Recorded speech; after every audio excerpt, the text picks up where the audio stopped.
Hello everybody, I'm here with teacher Miriam Mansour to provide everyone with an update on the Vanier Community Gardens. As many of you know, the gardens that were launched back in 2014 have really become an integral part of the community here at Vanier and part of our ongoing commitment to sustainability on the campus.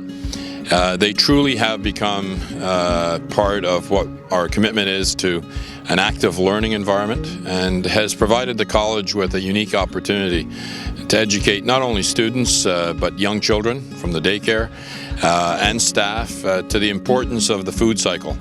Urban gardening is certainly becoming a very popular trend, and we're proud to be a supporter of this. As many of you know, for the last couple of years, the gardens have been located at the front of the A building, and for various reasons, but mainly because over the next couple of years there's going to be major renovations in that area. We really had to find a more permanent location for the gardens, and I'm standing on what is actually what is going to become the permanent location. It's a wonderful location, full of sunlight between the main building and the end building. Wheelchair access for students right along the path, so people can really get an opportunity to see what the gardens are all about. Ever since I've been involved in the gardens about 4 years ago, I've really noticed the value of it more than I thought, actually.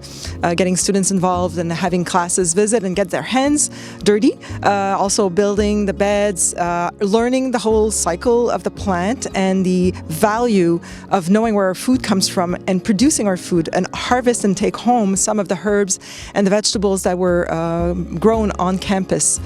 It is invaluable landscape. I call it an educational landscape, really. So our classroom is actually extending outdoors.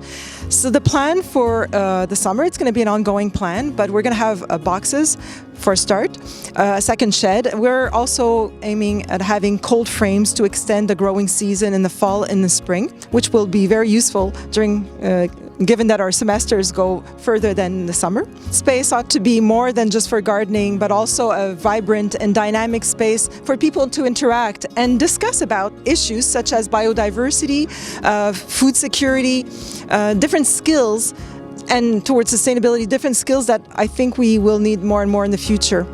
So it is the way to go. Urban gardening is happening everywhere in many institutions and schools, and I'm very happy that the college is actually embracing that, and we're going to make that space as welcoming as possible, and we welcome you all to join and harvest and bring some produce home at the same time. Finally, I'd like to take the opportunity to thank Miriam and all of the other teachers and the students, everyone who's made this project a success.